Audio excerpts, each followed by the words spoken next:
মহব্বতে পড়তে হবে। তুমি আমার মাইক নিয়ে কি করছো? হ্যাঁ, বন্ধ করতো। তোমাদের এইসব সিস্টেম খারাপ।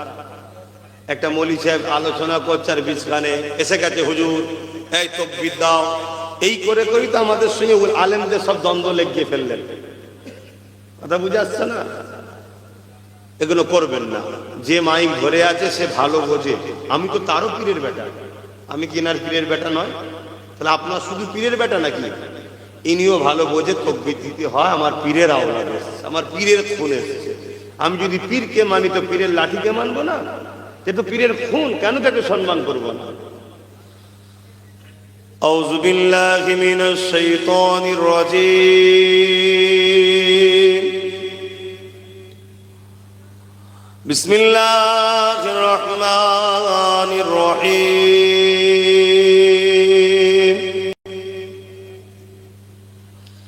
قال الله تعالى في كلام المزيد والفرقان الحميد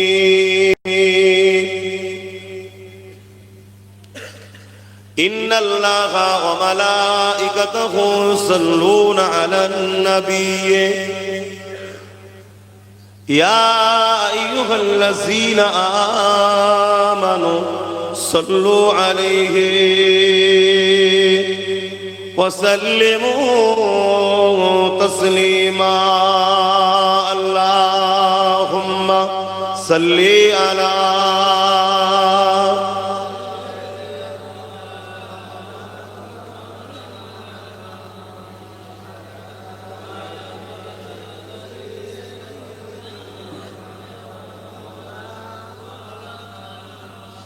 पैगंबरों का रोज़ा दिखा दे खुदाया, दरे मोदद से मिला दे खुदाया, शराबे मुहब्बत पिला दे खुदाया। पैगंबरों का रोज़ा दिखा दे खुदाया, अल्लाहुम्मा सल्ली अला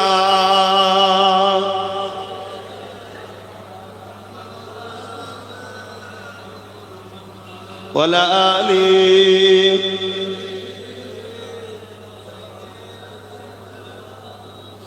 कलमे ला इलाहा इल्लल्लाह,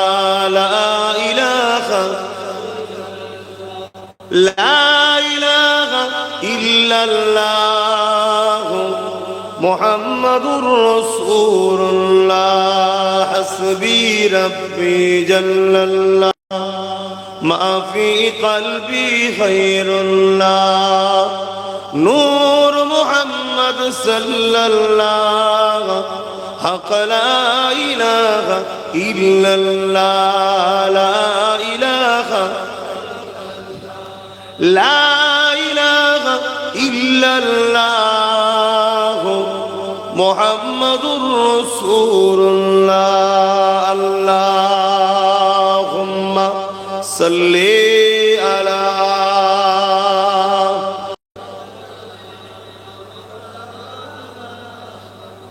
वला आली।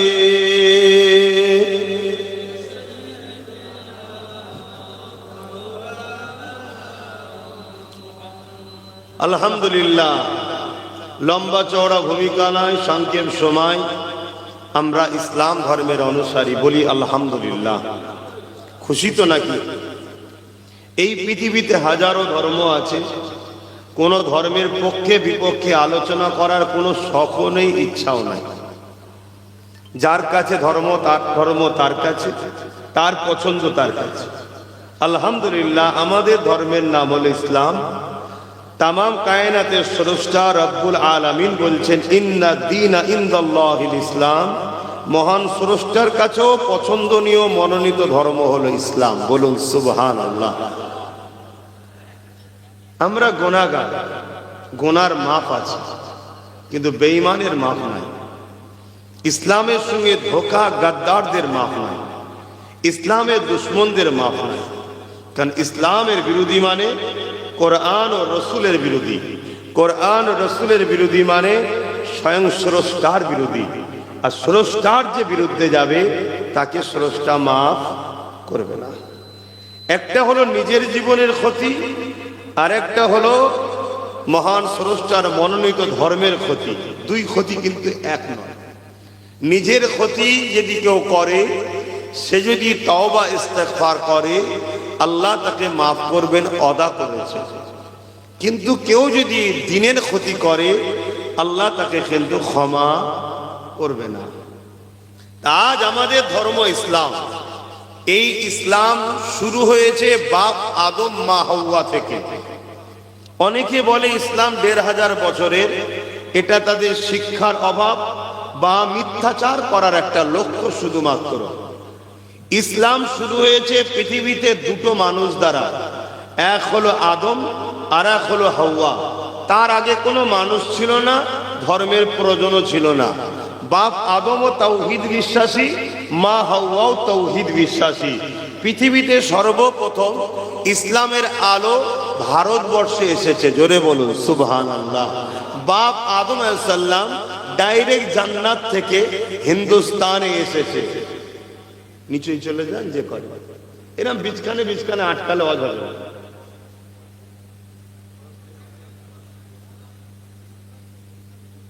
কিছু মনে করো না, এত লোক স্টেজে রাখা উচিত না, কিন্তু তারপরেও চলো। এখন আমার এমনি গাড়ি 15 মিনিটে লেটে এসছে। এখন যদি এইসব বাঁচতে যায় আরো দেরি হয়ে যাবে, ওই জন্য শুরু করে দিলাম। দেখলেন না, ভূমিকা টুমিকা কিছু দিলাম, বিচখানে আটকাবেন না। প্রতিটা মানুষের ফোকাস যদি ঠিক জায়গায় থাকে, আলোচনাটা পর পর বেরোবে। বিচখানে ঢুকে গেলে এদিক ওদিক হয়ে যাবে। তা হযরতে আদম আলাইহিস সালাম ডাইরেক্ট জান্নাত থেকে হিন্দুস্তানে এসেছে। सारे जहां से अच्छा, बोलो हिंदुस्तान हमारा, हिंद যুক্ত স্থান, খুশবুদায়ক গাছের জায়গা। খুশবুদায়ক গাছের জায়গাকে বলা হয় হিন্দুস্তান, হিন্দ যুক্ত স্থান। এই হিন্দুস্তানে ডাইরেক্ট বাপ আদম আলাইহিস সালাম এসেছে। सारे जहां से अच्छा हिंदुस्तान हमारा। क्यों हिंदुस्तान सारे जहां से अच्छा? क्योंकि हिंदुस्तान हर इंसान का पहले जो बाप है, आदम सफीउल्लाह का मुल्क हिंदुस्तान है। बोलिए सुभान अल्लाह। এবং খেয়াল করে দেখবেন, হিন্দুস্তানে পৃথিবীতে যত ধর্ম আছে, সব ধর্মের লোক হিন্দুস্তানে একটা করে স্যাম্পল হলেও আছে। হিন্দুস্তানের মতো পৃথিবীতে কোনো দ্বিতীয় দেশ নেই। কেন? এই দেশটা হলো সমস্ত মানুষ জাতির আব্বার দেশ। তাই তার ধর্মটা কি তার বিষয়, কিন্তু সবাই তার বাপের দেশে আছে।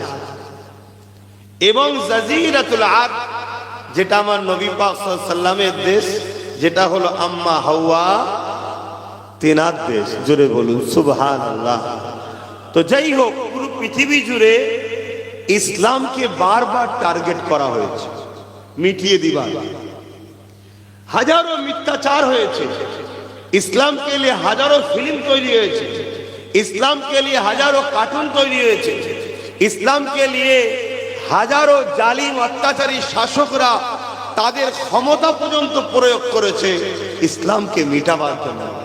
এমনও শাসক এই দুনিয়াতে গেছে, ইসলামকে মিটাবে বলে 1 লক্ষর উপরে উলামাকে কতল করেছে, 1 কোটির উপরে মুসলমানকে মেরেছে। বাগদাদের জমিনে দাজলা নদী, ফোরাত নদী, এই দাজলা নদীর পানিকে লাল পর্যন্ত করে দিয়েছে মুসলমানদের রক্তেতে। এবং মিশরে বড় বড় পিরামিড তৈরি করেছে, রাজমহল তৈরি করেছে, যেখানে মুসলমানদের মাথার এই কল্লার খুলি দিয়ে তৈরি করেছে। এত মেরেছে।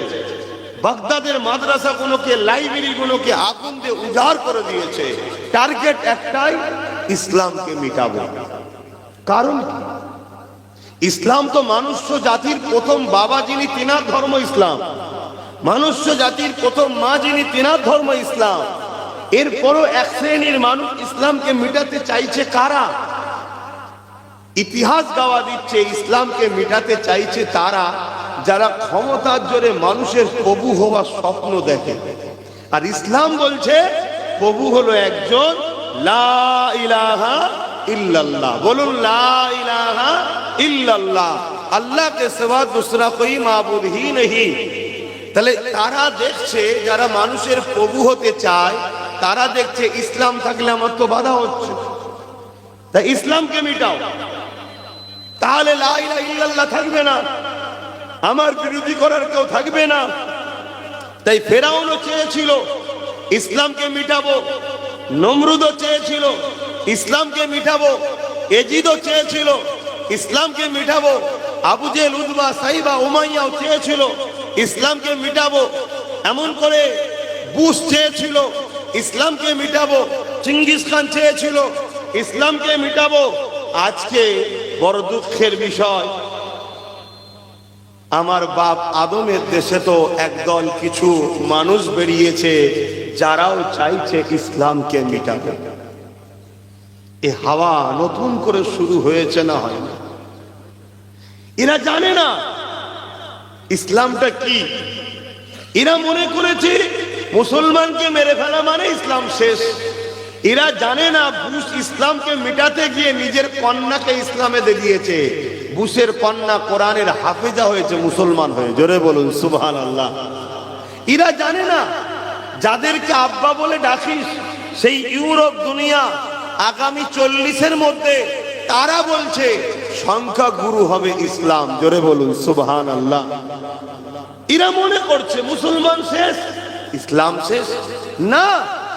ইসলাম মিটাতে চেয়েছিল হযরতে ফারুক আজম, তখন উমারও ফারুকও ছিল না, আজমও ছিল না, হযরতও ছিল না, শুধু খাত্তাবের বেটা উমার ছিল। কিন্তু ওই নাম তো আমরা বলতে পারবো না এখন ওইভাবে। কেন? আল্লাহ তাকে শান আলা করেছে, জোরে বলুন সুবহানাল্লাহ। চলে গেছে, রসুলকে শহীদ করে দেবো, না থাকবে নবী, না থাকবে ইসলামের প্রচার, শেষ হয়ে যাবে। কিন্তু উমার ফারুক নিজেই যে ইমানের কালেমা পড়ে মুসলমান হচ্ছে, জোরে বলুন সুবহানাল্লাহ। হাত্তা কি বলে যাচ্ছিল 39 জন হয়েছে, 40 আর হতে দেবো না।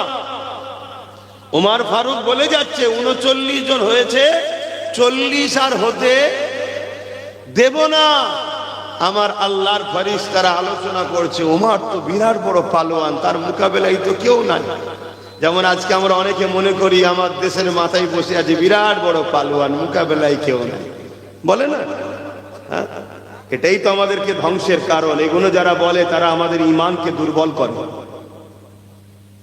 তারা আমাদের ঈমানকে দুর্বল করে।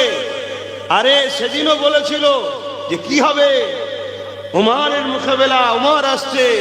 আহারে, আমার আল্লাহ বলছেন শোনো, উমারকে যেতে দাও, উমারকে যেতে দাও। আমি আল্লাহ উমারকেই 40 নম্বর মুসলমান বানাবো, জোরে বলুন সুবহানাল্লাহ, আরো জোরে বলুন সুবহানাল্লাহ। আজকেই ষড়যন্ত্র দুনিয়া জুড়ে হতে হতে হতে হতে আমার ভারতবর্ষ নতুন করে একদল লোক মাথাচাড়া দিয়েছে ইসলামকে মিটিয়ে দেব। যারা মাথাচাড়া দিয়েছে তারা একটা ফুসকুরি মিটাবার ক্ষমতা রাখে না। ফুসকুরি বোঝেন? কথা বলছে না তো। ফুসকুরি বোঝেন? ওই ফুসকুরি মিটাবার ক্ষমতা নেই, তারা বলছে ইসলাম মিটাবে। তবে একটা কথা, আমাদের কিন্তু প্রচুর ক্ষতি হয়ে যাবে। কেন? আমরা ভালো মুসলমান নই তাই। এই জিনিসটার সঙ্গে এইটা যখন জড়িয়ে আছে ভালোভাবে, টাইট যদি ঠিক থাকে, এটাকে এর থেকে আলাদা করা যাবে না। আর কিন্তু এ হলো সলিড। তা ইসলামের সঙ্গে যদি আমরা জড়িয়ে থাকি আমাদেরকেও মিটানো সম্ভব, কিন্তু আমরা জড়িয়ে তো নাই, আছি।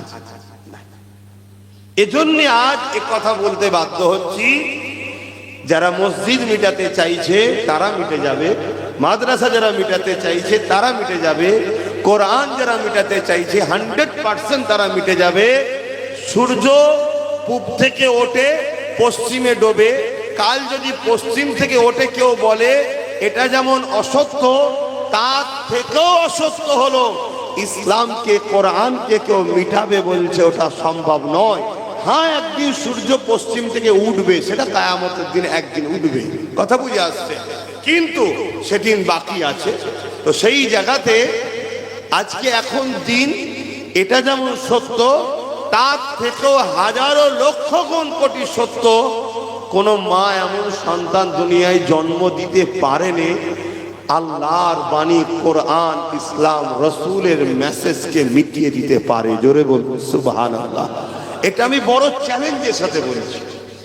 হয়তো মুসলমান মিটে যাবে, হয়তো মুসলমান মিটে যাবে, কেন আমরা সেই মুসলমান নয়। কিন্তু যদি বলেন মুসলমান মিটে গেলে তাহলে মসজিদে আবাদ করবে কে?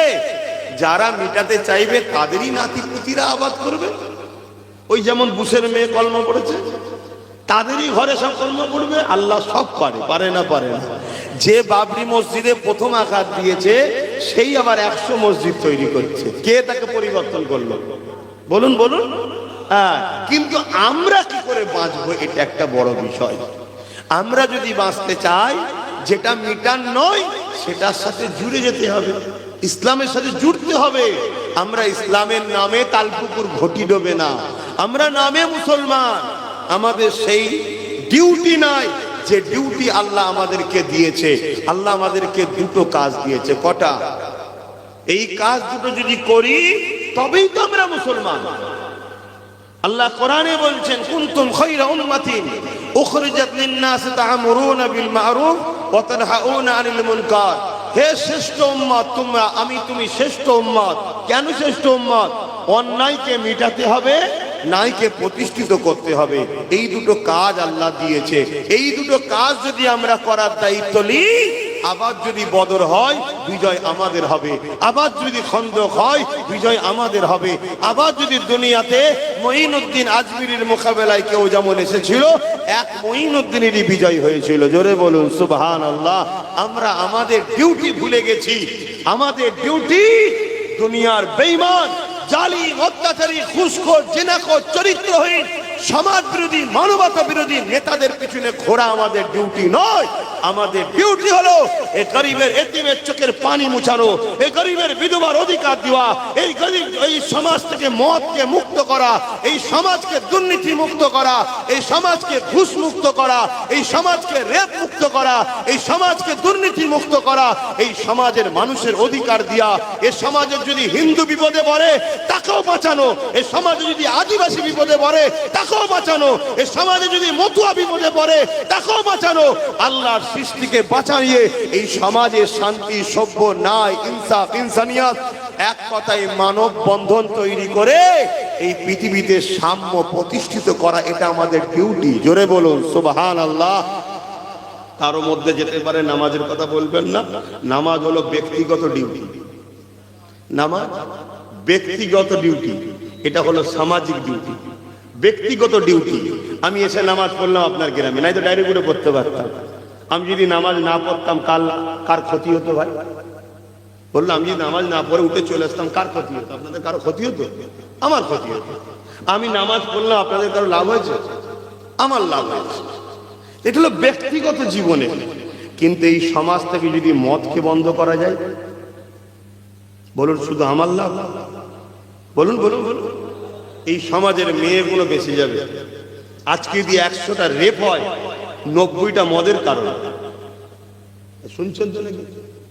আজকে যদি 100টা অ্যাক্সিডেন্ট হয়, 80টা মদের কারণ। 100টা যদি তালাক হয়, ডিভোর্স হয়, 80টা মদের কারণ। 100টা যদি অ্যাক্সিডেন্ট হয়, 80টা মদের কারণ। তা ইসলাম মদের পক্ষে হ্যাঁ কি না? তা মদ মুক্ত সমাজ গড়ার দায়িত্ব আমাদের আছে না নাই? এ কথা যেই বলবো অমনি আবার বলবে হুজুর রাজনীতির কথা বলছে না কি বলদিন। তার মানে কি মুসলমান আমরা হয়েছি, বুঝতে পেরেছো? আমরা ধর্মটাকেই চিনি না। আমরা মনে করি বেশ দাড়ি থাকবে, মাথায় টুপি থাকবে, মসজিদে নামাজ পড়বে, এরাই হলো বড় বড় সব মুসলমান, এরা আল্লাহর ওলি। আরে মালিকি ধর্মেতে, মালিকি মাযহাবে দাড়ি দূর থেকে দেখা গেলেই হবে, তাদের ধর্মের ফতোয়া। তাহলে তো মালিকি মুসলমানগুলোকে আপনারা মুসলমানই বলবেন না, কারণ তাদের কারো এক মুষ্টি দাঁড়িয়ে নেই। শুনছেন তো নাকি? 4 ইমামের মধ্যে একটা ইমাম তো ইমাম মালিক, তাকে তো হক বলতেই হবে আপনাকে। তিনি আহলে সুন্নাত ওয়াল জামাতের। এইটা জানেনই না আপনারা। দাড়ি হলো ব্যক্তিগত ইউনিফর্ম, টুপি হলো ব্যক্তিগত ইউনিফর্ম। এই যে টুপি নেই এতগুলো ছেলের মাথায়, এসব বেঈমান নাকিরা? এই গুনাহ হচ্ছে নাকি না? কিন্তু আমি যে নেকিটা পাচ্ছি ও পাই না, ও নবীর একটা সুন্নতের সওয়াব পাচ্ছে না। আমরা যারা পড়িছি আমরা পাচ্ছি। কিন্তু ওই ছেলেটা যদি ঘুষকে বন্ধ করার জন্য লড়াই করে, বলুন পুরো সমাজ বাঁচবে না? বাঁচবে না? আজকে ঘুষের জন্য উপযুক্ত লোক চাকরি পাচ্ছে না, অনুপযুক্ত লোক চাকরি পাচ্ছে।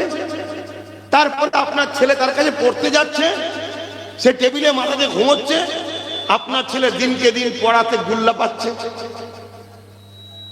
আপনার ঘুষ চলা করেন, ঘুষ শুধু চলছে বলে। আরে আপনারা খারাপ লিখছেন না তো? আমরা শুধু মনে করি পুলিশ ভাইদের মধ্যে এক অংশ শুধু ঘুষ নেয়। আমি এক অংশ বলছি, কারণ সব পুলিশ ঘুষখোর নয়। আপনি মানতে পারেন, আমি মানি না। কথা বুঝে আসছে না? নাই, সব পুলিশ ঘুষখোর নয়। আর ঘুষের কথা বললেই আমাদের ব্রেনে চলে আসে পুলিশ হলো ঘুষখোর। না, পুলিশকে থেকে হাজারো লক্ষ গুণ বড় ঘুষখোর ঠান্ডা করে বসে থাকে। পুলিশ তো ঘুষ খায় নিজের জন্য নয়, পুলিশ ঘুষ খায় আমার তোমার ভুলের জন্য। একটা অপদার্থ নেতা তৈরি হয়, তার চাপে পুলিশ বাধ্য এর কাছে ওর কাছে হাত পাততে। কথা বুঝছেন না? বোঝেন না? হ্যাঁ, কিন্তু ঠান্ডা ঘরে বসে লক্ষ লক্ষ কোটি কোটি টাকার ঘুষের লেনদেন চলছে। উপযুক্ত লোক চাকরি পাচ্ছে না, উপযুক্ত লোক মেডিকেলে চান্স পাচ্ছে না। লাস্টে কি হলো? আপনি একদিন সেই মেডিকেলে ডাক্তারের কাছে গিয়ে চিকিৎসা করতে গেলেন, অনুপযুক্ত ডাক্তার হওয়ার জন্য কাটার দরকার ছিল, ডান দিকে কেটে দিয়েছে, বাঁ দিকে আপনি মরে গেছে। তাহলে ঘুষটা সমাজের জন্য ব্যাধি না? ব্যাধি না? কিন্তু রোজা 1 মাস রেখেছি আমি, আপনিও রেখেছেন, সমাজের কি উপকার হয়েছে? আমার অজ বুঝতে হবে। এ শুনছেন তো নাকি? খারাপ লিখছেন নাকি? কেন আপনাদের এলাকায় তখন বাপরে বাপ আলেম উলামার অভাব নেই। আর মাফ করবেন, আরো অনেক কিছুই চলছে, শুধু গিরাম দখল চলছে। ব্যাঙের ছাতার মতো যে যেখানে পাচ্ছে একটা করে মাদ্রাসা গজিয়ে দিচ্ছে। শুধু ঢাড্ডা লেগিয়ে দে, বাৎসরিকাটা জলসা কর আর হই হই কর। কথা বুঝেছেন নাকি? মাদ্রাসা তো বসিরহাট হুজুরের এত বড় মাদ্রাসা রয়েছে। কি সেদিন তো পুরো ভারতবর্ষ পশ্চিমবাংলায় একটাই ছিল, আলিয়া। আলহামদুলিল্লাহ, এত ফিতনা ছিল না। আজ এত মাদ্রাসা হয়ে, এত মৌলভী সাহেব হয়ে মুসলমানের মধ্যে যা ছেড়েতেই হচ্ছে বলার মতো নয়। তাহলে কি আমি মাদ্রাসা শিক্ষার বিরুদ্ধে বলছি? না, বিরুদ্ধে নয়। কিন্তু যখন আল্লাহ ছেড়ে দিয়ে নিজের নফসের জন্য হয়, তখন তো সেটা কবুলও হয় না, ফিতনা হওয়ার কারণও হয়। তো যাক, তো এই জন্য বলছি, আমার অজে আবার আপনারা ভুল ব্যাখ্যা করছেন না তো? এমনি অনেক দূর আসা যাওয়া খুব কম, যদিও বা এলাম একবার। আবার যদি আপনারা ভুল বুঝে যান তাহলে তো সমস্যা। যদি আশপাশে থাকে না আবার ভুল ভাঙাতাম, আশপাশেও তখন মনে হয় কবে আছে আমি জানি না। তাই বুঝাতে চাইছি, ভুল বুঝছেন না তো? তাহলে রোজা 1 মাস ফরজ, আমি রেখেছি, আপনি রেখেছেন, আমার আপনার উপকার হয়েছে। রোজা এত বড় উপকার, যেমন মোবাইলে ভাইরাল ঢোকে, আপডেট মারলে, অ্যান্টিভাইরাস মারলে ভাইরাস কেটে দেয়। রোজা হলো আমাদের 11 মাসের ভাইরাসকে কাটাবার জন্য অ্যান্টিভাইরাস টাইপের আল্লাহ দিয়েছে, পুরো শরীরকে সুস্থ করে। আবার 11 মাস চালাও, খাও যা খুশি, এর জন্য আল্লাহ আপডেট করে দেয়। জোরে বলুন সুবহানাল্লাহ। তাহলে রোজা আমাদের ভালো না খারাপ? রাখতে হবে না? হবে না? কিন্তু সমাজের কি উপকার আমি এটা বুঝাতে চাইছি। সমাজকে বাদ দিয়ে তো মানুষ নয়, তা সমাজের উপকার কি হলো? কিন্তু এই সমাজে যদি ঘুষকে বন্ধ করা যেত, নেশাকে বন্ধ করা যেত, রেপকে বন্ধ করা যেত, দুর্নীতিকে বন্ধ করা যেত, মিথ্যাচারকে বন্ধ করা যেত, তাহলে এই সমাজ পুরো উপকার হতো না? হতো না? এটা কি ইসলাম না? ইসলাম নয়? একটু জোরে বলেন, এটাই তো ইসলাম। আল্লাহ নবী যখন মক্কা জমিনে আগমন করলেন, আল্লাহ নবী 40 বছর বয়স যখন হয়ে গেল, নবী আমার দিনের মেসেজ যখন দিতে লাগলেন, সর্বপ্রথম নবী কি বলেছিলেন? লা ইলাহা ইল্লাল্লাহ আনা মুহাম্মাদুর রাসূলুল্লাহ, अल्लाह के सिवा दूसरा कोई माबूद ही नहीं, मैं मोहम्मद अल्लाह के रसूल हूँ। এই কথা বলার পরে নবী পাক কি কাজ শুরু করেছিলেন? আল্লাহ নবী সর্বপ্রথম যে কাজ শুরু করেছিলেন ওই কাজটা হলো জুলুমের বিরুদ্ধে। অর্থাৎ নারীদের উপরে জুলুম হতো, গরিবদের উপরে জুলুম হতো, বাজারে নিলামে নারীদেরকে তোলা হতো, গরিবদেরকে কিতদাস দাসী বানিয়ে তোলা হতো। আল্লাহ নবী আওয়াজ শুনলে, এ নারীর বাবারা, তোমরা নারীগুলোকে কেন জেন্ত জেন্ত পুঁতে দাও? এ বিশ্বে নারীরা শুনে রেখে দাও, আমার রাসূলুল্লাহ যদি না থাকে, নবীর দিন যদি না থাকে, ওই সমাজে নারীর কোনো মূল্য নাই, ওই সমাজে নারীর কোনো ইজ্জত নাই। আমেরিকা নিজেকে দুনিয়ার শ্রেষ্ঠতম দেশ বলতে পারে, কিন্তু আমেরিকার নারীদের কোনো মর্যাদা সম্মান নাই। আমেরিকায় প্রতি এক সেকেন্ডে একটা করে নারী ধর্ষিতা হয়, কিন্তু 1450 বছর আগে আমার নবী মদিনায় রাষ্ট্র কায়েম করে দিয়েছে। নবী আমার বিচার করে দিয়েছে, যদি কেউ নারীদের উপরে জুলুম করে, রেপ করে, তার একটাই শাস্তি হলো মৃত্যুদণ্ড। এ যুবকেরা, তরুণেরা, বাপেরা, সেই 1450 বছর ধরে আজকের দিন পর্যন্ত মদিনার জমিনে রেপ তো দূরের কথা, কোন নারীকে কেউ ইফটিজিংও করে না। আরো জোরে বলে। এবারে বলো যুবক, আমার ধর্ম পেয়ে আমরা গর্বিত নয়? একটু হ্যাঁ কি না মুখে বলো, মুখে হ্যাঁ কি বলো, গর্বিত না গর্বিত নয়? তাহলে বলো তোমার ধর্মের জন্য তোমার কি অবদান আছে? বলো তুমি সবার জন্য অবদান তোমার আছে, বলো তুমি সবার জন্য লড়াই করো, সবার পিছনে ছুটে বেড়াও, সবার জন্য সময় দাও, সবাইকে নিয়ে ভাবো, এ দল না চলে যায়, ও দল না চলে আসে, হাজারো কিছু তুমি টেনশন করো। তুমি বলো তোমার দিনের জন্য তোমার কি অবদান আছে? তুমি কখনো ভেবেছো যে হারা আমার দিনকে নিয়ে এত মিথ্যাচার হচ্ছে কেন? আমি যুবকদের জিজ্ঞেস করছি, আমি যুবকদের জিজ্ঞেস করছি, বলো তোমরা কি একবারও ভেবেছো যে আমার দিনের উপরে এত মিথ্যাচার হচ্ছে কেন? আজকে একদল মিডিয়া দিন রাত ধরে 24 ঘন্টা তারা ইসলাম ইসলাম ইসলাম ইসলাম ইসলাম ইসলাম, আমার দিনকে নিয়ে এত পরেশান কেন? ইসলামকে তারা তো সব সময় নিচু করার চেষ্টা করছে কেন? তুমি কি কখনো ভেবেছো? তুমি কি কখনো ভেবেছো এই গণতান্ত্রিক দেশে, ধর্মনিরপেক্ষতার দেশে, স্বাধীন ভারতবর্ষে, যেখানে মুসলমানের অবদান অন্য সবার থেকে অনেকটা বেশি, যেটা আজকের ইন্ডিয়া গেট প্রমাণ দিচ্ছে, মুসলমানদের উলামাদের অবদান সমস্ত মানুষের থেকেও বেশি। কল দিল্লি থেকে লাহোর পর্যন্ত প্রত্যেকটা মুসলমানকে হাফেজ আলেমদের ঘরে কাছে দুদিকে ফাঁসিতে ঝুলিয়েছে ব্রিটিশরা। এমন করে সেই মুসলমানদের ধর্ম ইসলামের উপরে আজকে স্বাধীনতার পর আজকে উত্তর 24 পরগনাতেই ব্যারাকপুর ভাটপাড়াতে একজন কেউ বলছে ইসলামে নাকি রেপ করাটা ভালো কাজ, খারাপ কাজ নয়, কোনো পাপ নয়। এটা কেন শুনতে হচ্ছে আমাকে? বলো যুবক, কখনো কি ভেবেছো? না, কেন তোমাকে ভাবার মস্তিষ্কই আজকের ফেরাউনরা দেয়নি। তুমি ভাবার আগে তোমার সামনে মদের বোতল আসে, তুমি ভাবার আগে তোমার সামনে মেলা আসে, তুমি ভাবার আগে তোমার সামনে লটারি আসে, তুমি ভাবার আগে তোমার সামনে জুয়া আসে, তুমি ভাবার আগে তাদের ঘরের বেটিকে তোমার সামনে দিয়ে দেয়। এরা সব দিতে পারে, শুধু তোমাকে ঘুমিয়ে নেশাতে ফেলে রাখতে চাইছে। কেন? তোমরা জাগলে আচ্ছা আচ্ছা ফেরাউনের নিদ হারাম হয়ে যাবে।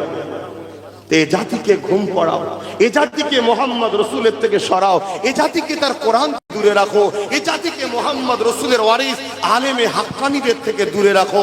কিন্তু তুমি আমি জানি না তোমার আমার ঘুমিয়ে থাকার দরুন তোমার আমার মা বোনের ইজ্জত লুটা হচ্ছে, তোমার আমার বেটিদের রেপ করা হচ্ছে। তুমি জানো না যেখানে পতিতালয় আছে 100টা মেয়ে থাকতে 70টা নসিবটা তোমার আমার কওমের আছে। কেন? তোমাকে আমাকে ঘুম পেড়িয়ে রেখা হয়েছে, তোমার আমার ঘরের বেটিরা গরিব হয়ে গেছে। কেন? তোমার জব নাই, কাজ নাই, চাকরি নাই, ব্যবসা নাই, তোমার নেতৃত্ব নাই, তুমি সমাজে একটা কীট পতঙ্গের মতো পড়ে আছো। তাই তোমার এই গাফলতির জন্য তোমার আমার ঘরের বেটিরা পতিতালয়ে গেছে পেট চালাবে ইজ্জত বিক্রি করে, সেখানে গিয়েও নিরাপদ নয়। সেখানে যখন যাচ্ছে তার কাছে যে পতিতালয়ের হেড আছে সে কাস্টমার দিচ্ছে না। কেন? তুই মুসলমান তাই তোর কাছে যাচ্ছে না। পেটের জ্বালায় তোমার ঘরের বোনটা ইসলাম পর্যন্ত ছেড়ে দিচ্ছে, তোমার হুঁশই নাই। তুমি এখানে এসে আজকে শুধু বলছো যে হুজুরের ছেলে কথা বলবে কেন। আমি যেগুলো বলছি ডাটা বলছি, ভারত সরকারের ডাটা, আমার গল্প করা কথা বলছি, তথ্য বলছি। তুমি এটা জানো আজকে তোমার আমার ঘরের বোনগুলো পড়াশোনা করছে, পুরুষরা তো পড়া ছেড়ে দিয়েছে, তবু মুসলিম নারীরা একটু পড়ার দিকে এগিয়ে আছে, তাই তো নাকি? তুমি জানো এটাকেও শেষ করার কি প্ল্যান চলছে? এটাকে শেষ করার প্ল্যান হলো মুসলিম মহিলারা যখন আমার কথায় অজস বিধচ্ছে, বলুন তাহলে আমি বাবারা বাবারা বাবারা বাবারা করে চলছে না, অসুবিধা কি আছে? কেন? সেদিন কেটে গেছে, আর অত ইন্টারেস্ট নেই ভাই, কথা বুঝে আসছে? কেন এখন জালিমের শুধু সাথে লড়াই নয়, এবার লড়াই আল্লাহর আযাবের আসবে আমাদের উপরে। তা তার মোকাবেলা করার আমার ক্ষমতা নেই। আল্লাহর আযাবের মোকাবেলা করতে পারি, আমি মোদির সঙ্গে মোকাবেলা করতে রাজি আছি, আমি মমতার সঙ্গে মোকাবেলা করতে রাজি আছি, আমি বুশের সঙ্গে মোকাবেলা করতে রাজি আছি, ডোনাল্ড ট্রাম্পের সঙ্গে মোকাবেলা করতে রাজি আছি। হয়তো আপনারা হাসবেন একটুখানি ছেলে, হ্যাঁ একটুখানি ছেলেই পারবে। 9 বছরের সালাউদ্দিন সেই দিনের পৃথিবীর সুপার পাওয়ার সেলিবিয়াদের বিরুদ্ধে লড়াই করে মসজিদে আকসাকে উদ্ধার করেছিল। জোরে বলুন সুবহানাল্লাহ। কেন? তার জাত সেদিন সাথ দিয়েছিল এবং তারা ঈমানদার ছিল। আলহামদুলিল্লাহ, আমি যে কথাগুলো বলছি এটা আমার জন্য বলিনি, আমার আল্লাহর উপরে ভরসা, নবীর উপরে প্রেম ও আদব ঈমানের জোরে বলছি। কিন্তু আল্লাহর গজবের মোকাবেলা করবো কি করে? এখন আমাদের অনেক গাফলতি হয়ে গেছে, এই আল্লাহর গজব আসার সময় এসে গেছে আমাদের উপরে। তাহলে এবার প্রশ্ন হতে পারে, এ থেকে কি বাঁচার রাস্তা নেই? হ্যাঁ আছে। কে বলেছে? আল্লাহ বলেছে লা তাকনাতু মির রাহমাতিল্লাহ, আমার রহমতে নিরাশ হয়ো না। তাহলে আমি কেন আপনাকে নিরাশ করতে যাব? কিন্তু পুরো আপনি আল্লাহ রসুল একটা ডাক দিলেন, চতুর্দিকে অনেক কটা দাগ দিল, এই টোটাল দাগ ছাড়তে হবে। টোটাল এই সিরাতুল মুস্তাকিম একটাই রাস্তা, আজ থেকে অঙ্গীকার করতে হবে আমার উঠা বসা, খাওয়া দাওয়া, চুলা ফেরা, ধর্মনীতি, সমাজনীতি, রাজনীতি, পরিবার নীতি, এডুকেশন নীতি, সম্প্রীতি নীতি, মানববন্ধন নীতি, রাষ্ট্রনীতি, সব নীতিতে একজনই মডেল হবে মুহাম্মদ সাল্লাল্লাহু আলাইহি ওয়াসাল্লাম। জোরে বলুন সুবহানাল্লাহ।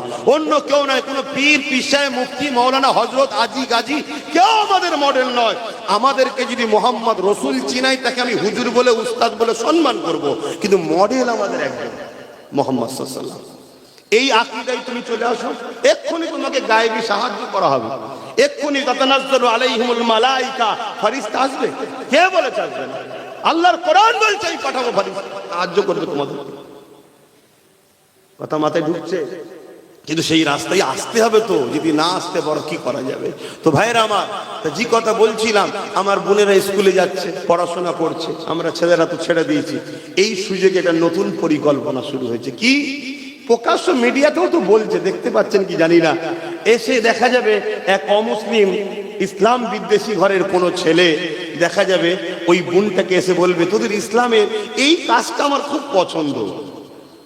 স্বাভাবিক, আমি ধর্মকে ভালোবাসি, আমার কেউ ভালোবাসা, এবং মায়ের জাতের দিল আরো নরম, তাই তো নাকি? আরো নরম। সঙ্গে সঙ্গে সে ইমপ্রেস হয়ে যাবে, খুশি হবে, আনন্দিত হবে যে একটা অমুসলিম বা ইসলাম বিদ্বেষী ঘরের ছেলে কেউ একজন আমাকে কথা বলছে, বড় খুশি হবে। হওয়ার পরে দেখা যাবে আরো একদিন দুদিন কথা হচ্ছে, তার একসাথেই পরে, তো একসাথেই পরে কথা হতে পারে, কিন্তু নিয়তটা কোন জায়গায় নিয়ে যাচ্ছে দেখুন, এটা একটা প্ল্যান চলছে। তারপরে কিছুদিন পরে বলবে, দেখ আমার কখনো কিছু আটকালে আমি তো পড়ি, তোর একটু নাম্বারটা দে না, তোর সঙ্গে ফোনে কথা বলবো। ফোনে ভালো ভালো কথা বলবে, ধর্মলে কথা বলবে, বলতে বলতে বলতে বলতে একটা দিন অন্য কিছু মেসেজ একটা আসবে। এটা বাস্তব বলছি, এই নিয়ে অনেকে কাজ করছে, তারা আমার সঙ্গে বসেছিল এই জাতিকে বাঁচাবে বলে।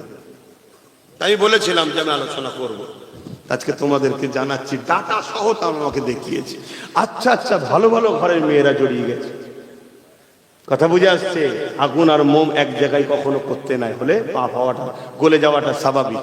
তো সেই জায়গাতে তারা কি করবে, এইভাবে আস্তে আস্তে এদের লক্ষ্য কি, এদের লক্ষ্য হলো মুসলিম নারীদের সতীতাটাকে নাপাক করে দেওয়া। বাকিটা বুঝতে পারছেন তো কেন এই টার্গেট এদের? এদের টার্গেট একটাই, এরা সালাউদ্দিন আইবির জীবনী পড়েছে। এটা আজ থেকে টার্গেট নয়, আমার এখানে এসেছে আজকে, চলছে এটা অনেক বছর ধরে, 6 বছর হয়ে গেছে এই টার্গেট। কেন? এরা জানে একটা মেয়ে যদি পবিত্র থাকে, তার পেট থেকে যদি সালাউদ্দিন জন্ম হয়, তাহলে আজকের জালিমদের কিন্তু রাতের ঘুম হারাম হয়ে যাবে। কথা কিছু বুঝে আসছে? এটা একটা বিরাট বড় পরিকল্পনা চলছে। তাই আমি বাপেদের বলবো, পড়াতে তো হবে, পড়াতে আমি নিষেধ করছি না, খেয়াল রাখেন। এমন ঘটনা ঘটেছে, পাপ করার পরে সন্তান এসে গেছে, বাপ মা জানতে পেরেছে, চুপি চুপি বিবাহ দিয়ে দিয়েছে। ওই সন্তানটা আমার কওমে জন্ম হবে না? হবে না? কিন্তু সন্তানটা কি আমাদের? কথা বলে, কিন্তু বড় হচ্ছে না, হয়নি। এখন বাপ মা সজ্ঞা যোগে মলি সাহেব করবো, ও মলি সাহেব শাসকের দালালি করবে না তো বিরোধী করবে? কথা বলে। আই দেখেন এখানে আবার ঘেবড়ে গেল নাকি?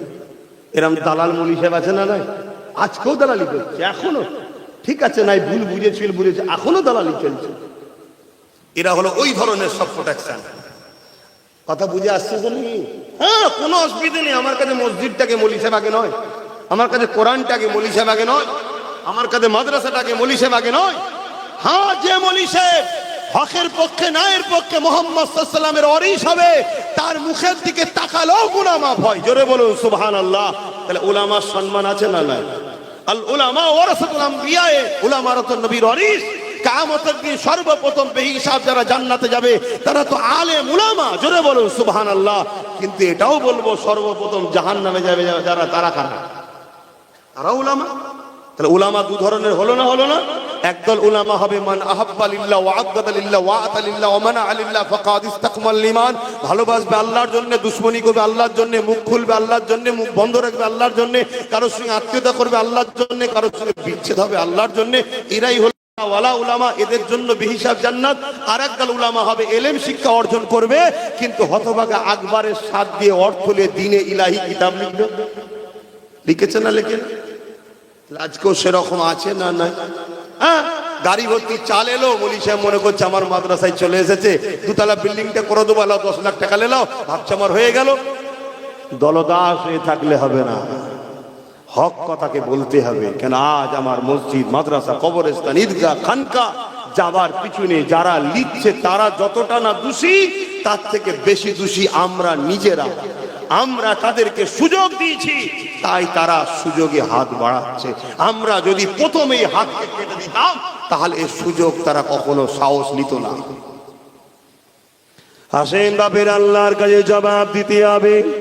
মনে রাখবেন, এ দুনিয়া কারো জন্য চিরস্থায়ী নয়। দুনিয়া একদিন সবাইকে ছেড়ে চলে যেতে হবে। আল্লাহ পাকের কাছে জবাব সবাইকে দিতে হবে। আজ অকাবলি অনেকে চিৎকার করছে, চিৎকার করা দরকার, আমি সাপোর্ট করছি। কিন্তু মনে রাখবে, বিগত দিন 8 বছর ধরে আমি অকাবলি আওয়াজ তুলেছি, বাঁচাও মসজিদকে, বাঁচাও মাদ্রাসাকে, বাঁচাও কবরস্থানকে, বাঁচাও ঈদগাহ খানকাকে। বিগত 8 বছর ধরে আমি চিল্লাচ্ছি। এ আমার কওমের বাপেরা, ভাইয়েরা, এ শাসকরা তোমাদেরকে দেখাচ্ছে এক দাঁত, আর এক দাঁত দিয়ে এরা তোমাদের মসজিদকে মিটিয়ে দিতে চাইছে, এরা তোমাদের মাদ্রাসাকে মিটিয়ে দিতে চাইছে, এরা তোমাদের কবরস্থান, ঈদগাহকে মিটিয়ে দিতে চাইছে। কারণ ওই যে 1000 বছরের কবরটা, ওই যে 1300 বছরের গুজরাটের মসজিদটা, ওই যে 1400 বছরের কেরলের চিরামান মসজিদটা, ওই যে 1000 বছরের মাদ্রাসা গুলো প্রমাণ দিয়ে দিচ্ছে ভারতবর্ষে মুসলমান বাংলাদেশ থেকে আসেনি, ভারতবর্ষ থেকে মুসলমান পাকিস্তান থেকে আসেনি, এই বাংলাদেশ থেকে পাকিস্তান থেকে আসা নয়। এরা 1000 বছর ধরে এলাকায় আছে, তার প্রমাণ হলো 1000 বছরের মসজিদ প্রমাণ দিচ্ছে, 1000 বছরের কবরস্থান প্রমাণ দিচ্ছে, 1000 বছরের মাদ্রাসা প্রমাণ দিচ্ছে। এইগুলো যদি মিটিয়ে না দেওয়া যায়, তাহলে মুসলমানকে নির্মূল করা সম্ভব হবে না, ইসলামকে মিটানো সম্ভব হবে না। এ যুবকেরা, তরুণেরা, তাই বিগত 8 বছর ধরে আমি চিৎকার দিচ্ছি, ভাই সাথ দাও, সাথ দাও। দাও, ঐক্য হও, একতা হও, কাউকে মিটাবার জন্যে নয়, আমাদেরকে যারা মিটাতে চাইছে তাদের ডিফেন্সে দাঁড়াবার জন্যে। কারণ ইসলাম জুলুম করাকে ইজাজত দেয় না, ইসলাম অত্যাচার করাকে ইজাজত দেয় না, কিন্তু ইসলাম আমাদেরকে কি ইজাজত দিয়েছে সেই ইজাজতের সিস্টেমটা একটু বলে দিয়ে যায়। আল্লাহ নবী চলে যাওয়ার পর মুসাইলামাতুল কাজ্জাব নামে একটা ব্যক্তি নিজেকে নবী দাবি করে বসলো। হযরতে আবু বকর সিদ্দিক খলিফা হয়েছে তখন হযরতে আবু বকর সিদ্দিক সাহাবা হুজুরদের সঙ্গে পরামর্শ করে 10,000 যুবক সাহাবাদের নিয়ে মুসাইলামাতুল কাজ্জাবের উদ্দেশ্যে রওনা দিল। হযরতে আবু বকর সিদ্দিক বলতে লাগলো, আমি মুসাইলামাতুল কাজ্জাবকে প্রথম বুঝাবো, সে যদি না বোঝে খাতমে নবুয়াতকে বাঁচাবার জন্য, খাতমে নবুয়াতের ইজ্জতকে রক্ষা করার জন্য এই মৃত্যু কাজ্জাবের বিরুদ্ধে আমি আবু বকর লড়াই করব। তাহলে অন্যায় দেখলে প্রথম বুঝাবো, যদি না বোঝে তাহলে অন্যায়কে মিটাবার জন্য লড়াই করব। এটা শিক্ষা কার? নবী ও আল্লাহর। যে শিক্ষায় শিক্ষিত হয়েছে কারা? সাহাবা হুজুররা। জোরে বলুন সুবহানাল্লাহ। এই নওজোয়ান তরুণেরা, এদিকে ইউরোপ দুনিয়া, এদিকে ব্রিটেন, এদিকে এমন করে ইহুদি খ্রিস্টান সম্প্রদায়েরা মুসাইলামাতুল কাজ্জাবকে এক এমন করে 90,000 সৈন্য দিয়েছে। 90,000 সেনা নিয়ে মুসাইলামাতুল কাজ্জাব তার বিরাট বাংলোর মধ্যে ঘিরে বসে রয়েছে। যেখান থেকে সে খাতমে নবুয়াতের বিরোধী করে নবী দাবি করেছে, তাকে 90,000 সৈন্য ঘিরে রেখেছে। এই 90,000 সৈন্য সাপোর্ট করছে ইসলাম বিদ্বেষী রাষ্ট্রগুলো। এই সময় আবু বকর সিদ্দিক মাত্র 10,000 যুবক সাহাবা নিয়ে গেছে। আর আজকে মুসলমানের ঘরে ছেলেদের কথা কি? আমরা তো সংখ্যায় কম, কি করে আমরা কি করব? ইতিহাস বলছে সংখ্যায় কম যেদিন আমরা ছিলাম সেদিন জালিমরা আমাদের কাছে মাথা নত করত।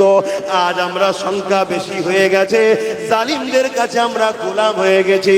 এ থেকে বোঝা গেছে সংখ্যা বেশি হতে পারে, এই বেশির মধ্যেই তো গাদ্দার ঢুকে রয়েছে।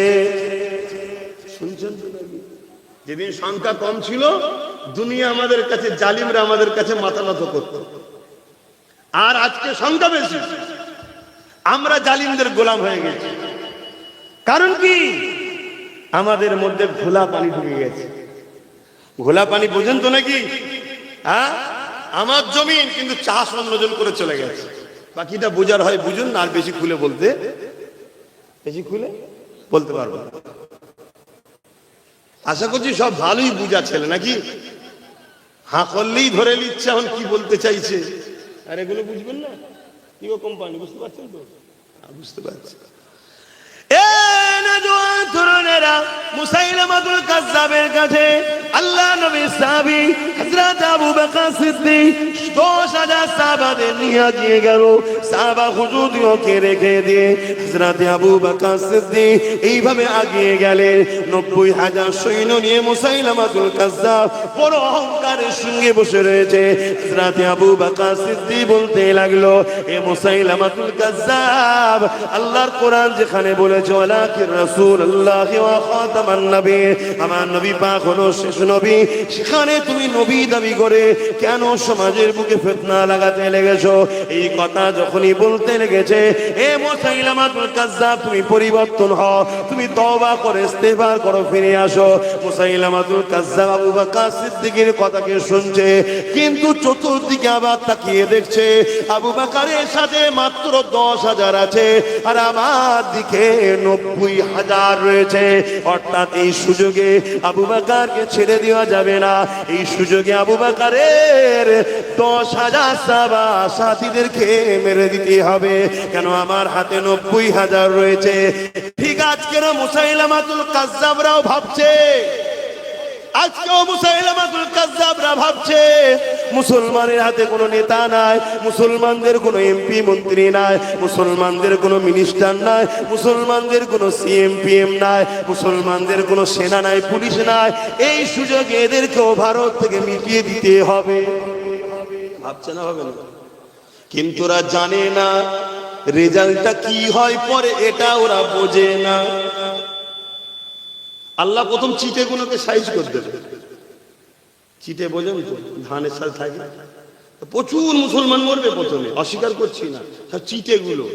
এবার যদি বলেন ভালো, ভাই ভালো একটা দুটো যাবে, কে বলে যাবে না? আপনি দেখবেন একটা জারে দুটো আম থাকে, একটা পচা আর একটা ভালো। আপনি দেখবেন যখন ছাড়াবেন এই পচার সাথে ঠেকে থাকার জন্য ও পচে গেছে। কথা বুঝছেন তো? হযরতে নবী লূত আলাইহিস সালামকে আল্লাহ বলেছিল, নবী তোমার উম্মতের মধ্যে থেকে ৮০,০০০ লোককে মারবো, তার মধ্যে ৪০,০০০ ভালো, ৪০,০০০ খারাপ। আল্লাহ বললেন, আল্লাহ ভালো লোকগুলোকে কেন মারবেন? খারাপ লোকগুলো পাপ করেছেন, মারেন মারেন মারবেন, অন্যায় করেছে শাস্তি তো পেতেই হবে। আল্লাহ পাক কি উত্তর দিয়েছে জানেন? ও নবী লূত শোনো, ভালো লোকগুলো খারাপ লোকের বিরোধী না করে মেশে কেন, তাই এগুলোকেও মারবো। তাহলে আমরাও মার খাবো, কেন খাবো? খারাপের সঙ্গে মিশি, প্রতিবাদ করি না, এজন্য।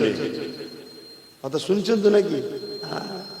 যেমন নামাজ পড়া ইসলাম নাম, ভালো কাজ যেমন ইসলামের নাম, অন্যায়কে মিটানোটাও ইসলামের নাম।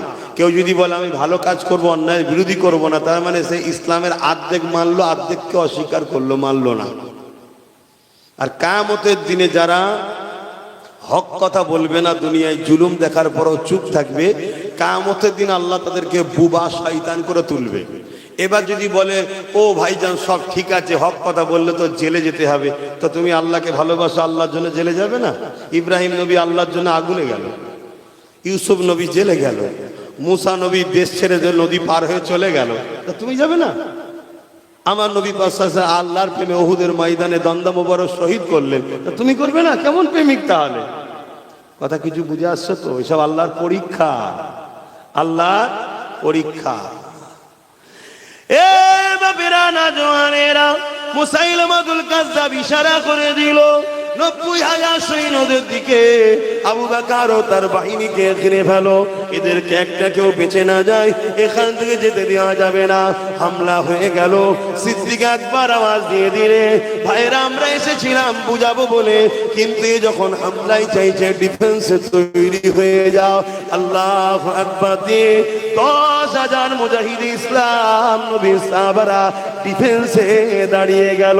এই ডিফেন্সে দাঁড়িয়ে গিয়ে ইতিহাসের পাতা সাক্ষী দেয়, মুসাইলামাতুল কাযযাব সহ ৯০,০০০ বাহিনীকে ১০,০০০ নবীর গোলাম আল্লাহর বান্দারা জাহান্নামে ৯০,০০০ বাহিনীকে পাঠিয়ে দিয়েছে। আল্লাহ, কিসের জোরে? বলুন বলুন, কিসের জোরে? এই ঈমান আমাদের আছে তো নাকি? জোরে বলেন। আমাদের যদিও বা আছে, আমাদেরই ভেতরে কিছু গাদ্দার আছে। যেই আমরা এক হব বা আগিয়ে যাব জুলুমের বিরুদ্ধে, অমনি গাদ্দার এসে বলবে ও আচ্ছা ঠিক আছে দেখছি, এই সব করা কি দরকার, এই ওদের হাতে এই রয়েছে, ওদের হাতে, মনোবলকে ভেঙে দিচ্ছে এই গাদ্দার। যেমন আজকে কিছু কিছু গাদ্দার বলে তোমরা এরকম করলে ওই বিজেপি চলে আসবে, বলে না বলে না, এগুলো গাদ্দার। এগুলো কারা? গাদ্দার। এবার আপনি বলবেন দলিল কি আছে? চলে আসুন দলিল দিচ্ছি। আল্লাহর নবী সাহাবাদেরকে বলছেন একটা সময় আসবে আমার উম্মতরা প্রচুর মার খাবে। শুনছেন তো? আমার উম্মতরা প্রচুর মার খাবে। হ্যাঁ, লাস্টে তো ঘুরিয়ে দেবো, চিন্তা করছেন? শুনছেন তো? অসুবিধা হচ্ছে নাকি আপনাদের? আর একটু বলি, আপনাদের বাঁচাবার ষাট মা বলছে একদম মগরেবের আজানের শেষ, তাহলে আসরের নামাজটা কোথায় পড়বো? মগরেবের সাথে নাকি? হ্যাঁ, এ কি সে আরাফা থেকে মুজদালিফায় নিয়ে যাবে নাকি? একসাথে এক ওয়াক্ত দু ওয়াক্ত নামাজ পড়ে নেবে। তো যাই হোক তো ভাইয়ের আমার, তা কি কথা বলছিলাম? হ্যাঁ, আল্লাহ নবী বলছেন আখেরি জামানায় আমার উম্মতরা প্রচুর মার খাবে। সাহাবা হুজুররা জিজ্ঞেস করছেন ইয়া রাসূলুল্লাহ, হাবিবাল্লাহ, আমার ভাইদের সংখ্যা কি কম হবে? আল্লাহ নবী বললেন না, সংখ্যা কম হবে না। নবী যখন বলেছে সংখ্যা কম হবে না, তাহলে আমাদের সংখ্যা কম কি? জোরে বলুন। গনে যারা তারা আমাদের নয়, কাউন্টিং যারা করে তারাও আমাদের নয়, কম্পিউটার যারা লোড করে তারাও আমাদের নয়, যারা প্রকাশ করে তারাও আমাদের কমিয়ে রাখা হয়েছে, কমিয়ে রাখা হয়েছে। কথা কিছু মাথায় ঢুকছে? তো সেই জায়গাতে আল্লাহ রসুল বলছেন মার খাবে, সংখ্যা অনেক হবে তাও মার খাবে। সাহাবা হুজুররা বললেন তাহলে কারণ কি? আল্লাহ নবী বললেন, কি হলো নিচে বসলো, উপরে বসো। আল্লাহ নবী বললেন মার খাবার কারণ হচ্ছে তারা, শুনছেন তো, আল্লাহকে ভয় না খেয়ে মৃত্যুকে ভয় করবে। কাকে ভয় করবে? আল্লাহকে ভয় খাবে না, ভয় খাবে মৃত্যুকে। আর মৃত্যুর ভয়ে তারা তাগুতি শক্তির দালালি করবে, তাগুতি শক্তির পিছনে ঘুরবে, জুলুম শক্তির পিছনে ঘুরবে, অন্যায়ের বিরুদ্ধে কথাও বলতে চাইবে না। এই খসলত আমাদের মধ্যে ঢুকেছে, হ্যাঁ কি না?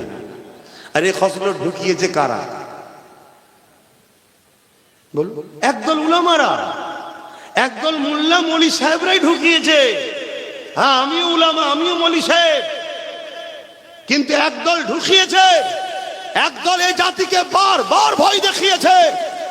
এই জাতি যখন নিজের পায়ে দাঁড়াতে চেয়েছে, এই জাতি যখন নিজের কলেজ, নিজের স্কুল, নিজের প্রতিষ্ঠান নিজের নিজের নিজের করতে চেয়েছে, একদল এই জাতিকে বারবার ভরকে দিয়েছে, ওরকম করো না, ওরকম করো না, ওরকম করো না, ডাকাত ঢুকে পড়বে, ডাকাত ঢুকে পড়বে, বলেছে না? বলবে। তাহলে এই যে ডাকাতের ভয়, আল্লাহর ভয় না খাইয়ে ডাকাতের ভয় খাওয়াচ্ছে, এটা কি উলামাদের কাজ? হ্যাঁ, প্রকাশ্য দুশ্মন যত শক্তিশালী হোক, ইসলামের টোটাল ইতিহাস বলছে আমাদের সামনে সামনাসামনি মোকাবেলাতে কোন মায়ের বেটা আমাদের সঙ্গে পারে না। যত বড়ই শক্তিশালী হোক না কেন, যতবার আমাদের ক্ষতি হয়েছে, আমাদের আপন সেজে আমাদের পিঠে মেরেছে, বুকে মেরে কে আমাদেরকে দমাতে পারেনি। আমি ভারতবর্ষের ইতিহাস বলছি। ব্রিটিশরা যখন এ দেশকে লুটছিল, ওই সময় ভারতবর্ষের এক মুসলিম নায়ক বলেছিলেন, যদি একটা মুসলমানদের পিঠে গুলি দেখাতে পারো, তাহলে আমাদেরকে যা শাস্তি দেবে, যেখান দিয়ে চলে যেতে বলবে আমরা চলে যাব।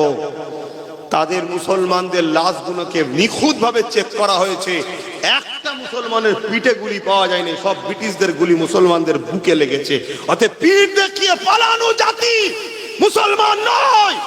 এ জাতিকে যতবার মেরেছে, বন্ধু সেজে, ছদ্মবেশী সেজে আমাদের পিঠে ছুরি মেরেছে, তার জ্বলন্ত প্রমাণ আমার রাজ্যের সরকার বিশ্বাসঘাতক করে আজকে কেন্দ্রের আইনকে মেনে নিল। না হয় ক্ষমতা ছিল না, ওরা ডাইরেক্ট এখানে এসে আমাদের উপরে জুলুম করার, আমাদের মসজিদ মাদ্রাসার উপরে জুলুম করার। কথা বুঝে আসছে? আজকে আমাদেরকে গাদ্দারি করলো না করলো না, বিশ্বাসঘাতক করলো না করলো না। দেখুন আজ আমাদের হাতে কিছুই নেই, এমন জায়গায় নিজে দাঁড় করিয়ে দিয়েছে, আমাদের এখন কেউ নেই। বলুন, যে কটা মুসলিম দেখছি এমএলএ, এমপি, মন্ত্রী, একটা কেউ মুসলমান আছে কি সন্দেহ আছে? বাপের বেটা হয় আমার সাথে কোরআন সুন্নাহ বসুক, ওদের দলে তো অনেক ভাড়াটিয়া মুফতি মৌলানা আছে, আমি চ্যালেঞ্জ দিচ্ছি, ব্রিকেটে বাহাতে আসো, ব্রিকেটে বাহাতে আসো, একটা কেউ মুসলমান প্রমাণ করতে পারবে কি আমি দেখবো। কিন্তু নামের আগে সব মুসলমান আছে, নামলে কি করবেন? রাইসুল মুনাফিক আব্দুল্লাহ ইবনে উবাইকে জানেন না? হাদিস পড়েন না? জুলখাইসার তামিমি নাম শোনেন না? তারা আমার নবীর সঙ্গে নামাজ পড়েছে, নবীর সঙ্গে জিহাদে গেছে, নবীর সঙ্গে হজ করেছে, নবীর সঙ্গে রোজা রেখেছে, নবীর মজলিসে বসে কোরআন শুনেছে, দাড়ি টুপি পাগড়ি সব ছিল, তারপরেও কোরআন তাদেরকে প্রকাশ্য জাহান্নাম ঘোষণা দিয়েছে। কেন? তারা শুধু উম্মতকে ধোঁকা দিবার জন্য মুসলমান সেজেছিল, আর ভেতরে ভেতরে মুসলমানের গোড়া কেটেছে এরা। আজকে দেখুন না কি অবস্থা। এত বড় কথা হচ্ছে, পুরো মুসলমান কেউ বলতে পারলো তোর দল রইলো আমার মসজিদ মাদ্রাসাকে, সে তো আজকে হিরো হয়ে যেত, ঠিক না বেটি? আজকে কোন এক মৌলানা, আমি নাম বলবো না, তাদের পূর্বপুরুষদের অনেক ভালো লোক আছে, তাদেরকে সম্মান করি, কিন্তু কত বড় গাদ্দার চিটিংবাজ দেখুন। তার তো উচিত এই মুহূর্তে ছেড়ে চলে আসা, তোর দলে থাকতে পারবো না, তুই আমার মসজিদ মাদ্রাসা দুশ্মনী করলি কেন? আসতে পারছে? উপরন্ত যখন মুসলমান সংগঠিত হবে, ঐক্যবদ্ধ হবে, আদিবাসী দলিত মতুয়াদের সঙ্গে ভেতরে ভেতরে যোগাযোগ করবে যে ভাই তোরা যেখানে বেশি আমি তোদের সাপোর্ট করব, আমি যেখানে বেশি তোরা আমার সাপোর্ট করবি। এইভাবে যখন একটা বন্ধুত্ব তৈরি করব আমরা, এই গাদ্দারগুলোই সামনে আসবে, মুসলমানদের সামনে এসে বলবে ওসব করতে গেলে হবে না, ওসব করতে গেলে ডাকাত ঢুকে পড়বে। বলবে না? বলবে না? আমার কথাই কষ্ট হচ্ছে, এই কথা বুঝিয়ে আমার কিছু লাভ হচ্ছে না, আমার দুশ্মন বাড়ছে, কিন্তু তোমাদেরকে বাঁচাবার স্বার্থে বুঝাচ্ছে এখনো সময় আছে। আজ মসজিদ গেছে, মাদ্রাসা গেছে, কবরস্থান গেছে, ঈদগাহ গেছে, ফিরিয়ে আনতে হবে না? জোরে বলো, কি করে আনবেন? রাস্তায় নেবে আন্দোলন করে? আন্দোলন করে ঘরে আসবেন, আপনি আসার আগে দেখবেন পুলিশ এসে বসে আছে, কি খবর রে, অমনি তো আপনার নুড়ি কুতা জুতো কুতা থাকবে, ফিসে থাকবে না, আপনি তো ছুটে পালালেন, ঘরে মা বোনগুলো কি হবে? কথা বলেন। তাহলে আজকে কি করবেন? রোড বন্ধ করবেন? আপনার আমার প্রতিবেশী যারা অমুসলিম ভাই আছে, আমাদেরকে ভালোবাসে না বাসে না? জোরে বলেন। যদি না ভালোবাসতো বাকি সবাই তো তাহলে ডাকাতের সাপোর্ট করতো, কেউ করেছে? তাহলে ভালোবাসে না বাসে না? তাহলে তারাও কিন্তু রোড বন্ধ করলে আস্তে আস্তে আমাদের উপরে ক্ষিপ্ত হবে, কেন তাদের যাতায়াতের অসুবিধা হচ্ছে, কে অফিসে যাচ্ছে, কে ডাক্তার দেখাতে যাচ্ছে, তাহলে কি করবে বলুন? আমার যদি কথা শোনেন, আমার বুদ্ধিটা বলবো, কি করবো? এই শুনবেন না, আবার বলবেন হুজুর রাজনীতি করছে কেন? হ্যাঁ, যদি কারো মধ্যে এই কথা জাগে তার জন্য আমার একটা উত্তর আছে।